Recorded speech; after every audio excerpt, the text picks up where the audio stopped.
इस वीडियो में मैं आपको जो बातें बताने वाला हूँ वो आपको धर्म, पाखंड और अंधविश्वासों से दूर हटाकर विज्ञानवादी, तर्कवादी सोच दे सकती है। तो इसलिए इस वीडियो को पूरा ध्यान से जरूर सुनिएगा।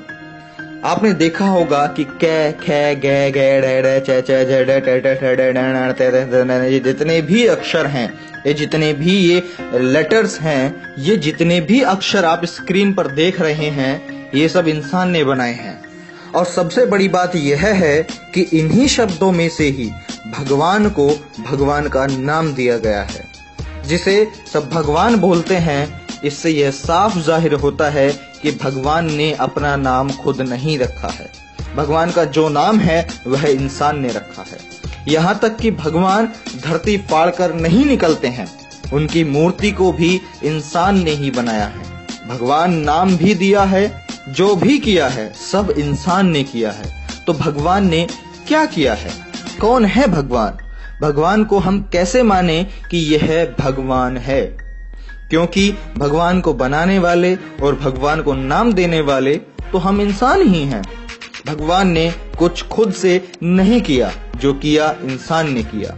विज्ञान भगवान को नहीं मानता, क्योंकि भगवान ने ऐसा कुछ किया ही नहीं है जिससे हम उसे माने कि वो भगवान है। देश भर में बहुत सारे मंदिर हैं, वहां पर हर एक तरह के लोग आते हैं दूर दूर से दर्शन करने के लिए, और अपनी इच्छा अनुसार 50, 100, 200, 500, 1000, 10,000 चढ़ाकर कहते हैं मैंने इतना दान किया, मैंने उतना दान किया। लेकिन एक बात आप सोच करके देखिए, क्या भगवान के नाम पर चढ़ाई गई रकम भगवान की जेब में जाती है? क्या भगवान ने कभी आपसे कहा कि आप मेरे मंदिर में आइए? क्या भगवान ने आपसे कभी पैसे मांगे?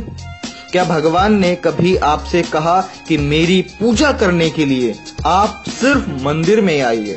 क्या भगवान ने कहा मेरे लिए अगरबत्ती लेकर आना? क्या मेरे लिए फूल लेकर के आना? मेरे लिए पैसे लेकर के आना? मुझे पैसे की जरूरत है। मैं आपसे ही पूछ रहा हूँ, आप जो आप वीडियो देख रहे हैं ना, मैं आपसे ही पूछ रहा हूँ, क्या भगवान ने कभी किसी से ऐसी बातें की हैं? क्या भगवान आज तक किसी से कुछ मांगा है? कहाँ सुना है आपने? कहीं देखा है आज तक? बहुत सारे लोग बोलते हैं मैंने मन्नत मांगी थी, मेरी मन्नत पूरी हो गई, यह काम हो गया, मेरा वह काम हो गया, मेरी यह मन्नत पूरी हो गई, मेरा वो काम हो गया। लेकिन मैं आपसे पूछता हूँ, जो आपका काम हो गया, क्या भगवान खुद आकर के किया? मैं आपसे पूछना चाहता हूं, अपने दिमाग और दिल पर हाथ रखकर मुझे बताइए कि जो काम आपका हुआ है, क्या भगवान ने या खुदा ने खुद आकर के किया है, या फिर तुम्हारी मेहनत और तुम्हारी लगन से पूरा हुआ है, या फिर तुम्हारी कठिन परिश्रम से तुम्हारा काम पूरा हुआ है? भाइयों, दुनिया बहुत आगे निकल गई है। अब मन से, अपने अंदर से भगवान नाम का जो डर है उसे निकालो। बस बहुत हो गया।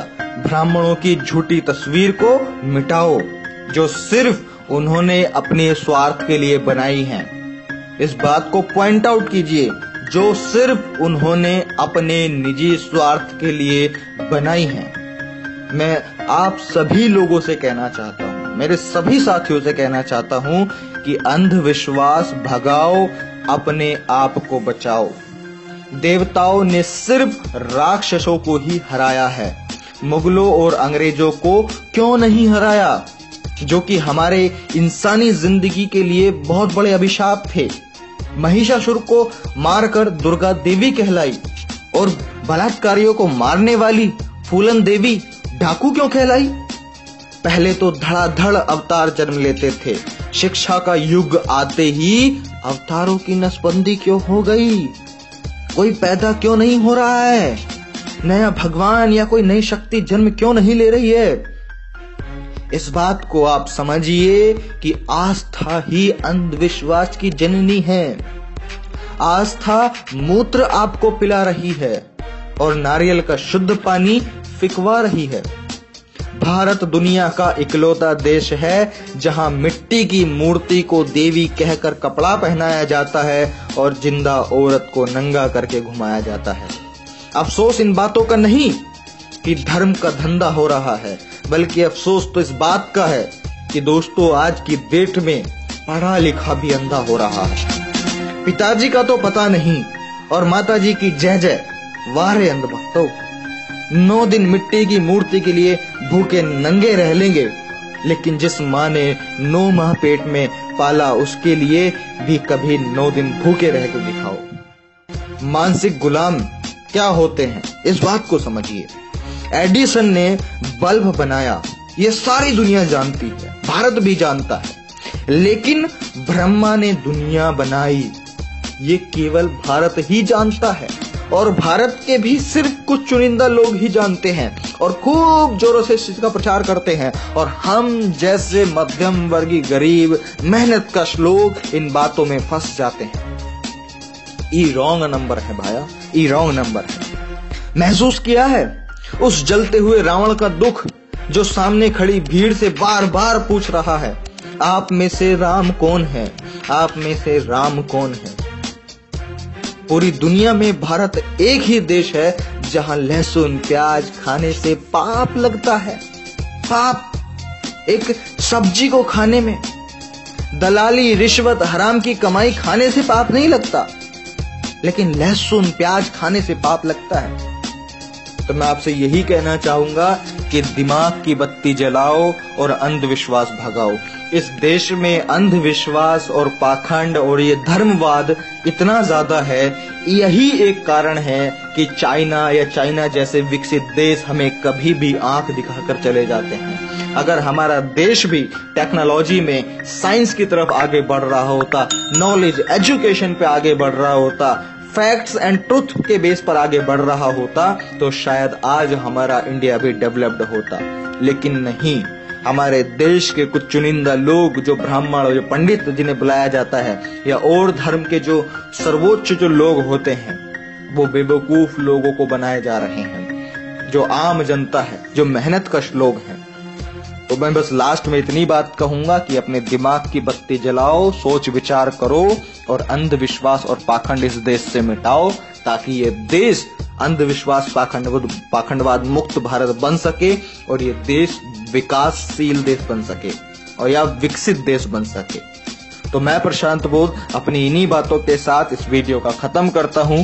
अगर इस वीडियो की बातें आपको समझ में आई हों और आपको सही लगी हों, तो इस वीडियो को अपने हर व्हाट्सएप ग्रुप में हर एक कांटेक्ट के साथ में जरूर शेयर कीजिएगा, ताकि उनके दिमाग की भी बत्ती जल सके और वो भी पाखंडवाद अंधविश्वास से मुक्त हो सकें। तो ठीक है साथियों, मैं प्रशांत बोध मिलता हूं आपसे अगली वीडियो में किसी और जबरदस्त टॉपिक के साथ में। तब तक आप इस वीडियो को शेयर करते रहिए। धन्यवाद। ये कुछ जरूरी वीडियो हैं, इनको देखने के लिए डिस्क्रिप्शन में लिंक पर क्लिक करके भी आप देख सकते हैं। लेकिन अगर आप इस वीडियो को फेसबुक पे देख रहे हैं तो यूट्यूब पे सर्च कीजिए प्रशांत बोध और चैनल पे क्लिक करके आप इन वीडियोस को देख सकते हैं। चाइना ने आपको आपकी औकात भी दिखाई है। हमने कौन सा साला चाइना को कुछ ले दे थोड़ी रखा है कि हमको उसी का चलाना है। मैं ये कह रहा हूँ कि रेंट बाहर आ जाएगी इंडिया वालों की। मंदिर वही बनेगा, मस्जिद वही बनेगा, हमारा धर्म सर्वप्रथम है, ये देश हिंदू राष्ट्र बनेगा। 100-200 चुटिया वाले ब्राह्मण होंगे जो हराम की बैठ के खाएंगे।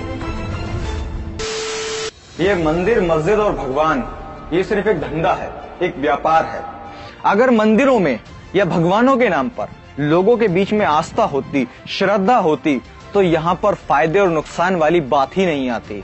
लेकिन जो ये खबरें, जो न्यूज आप देख रहे हैं कि इस मंदिर को हुआ 400 करोड़ का नुकसान, इस मंदिर को हुआ इतने करोड़ों का नुकसान, तो इस बात से आपको समझना ही पड़ेगा। मानने ना मानने की बात नहीं कर रहा हूं मैं, आपको मानना पड़ेगा, समझना पड़ेगा कि मंदिर और ये भगवान ये सिर्फ एक व्यापार है जो कुछ चंद लोगों ने इसको चलाया हुआ है अपने निजी फायदे के लिए।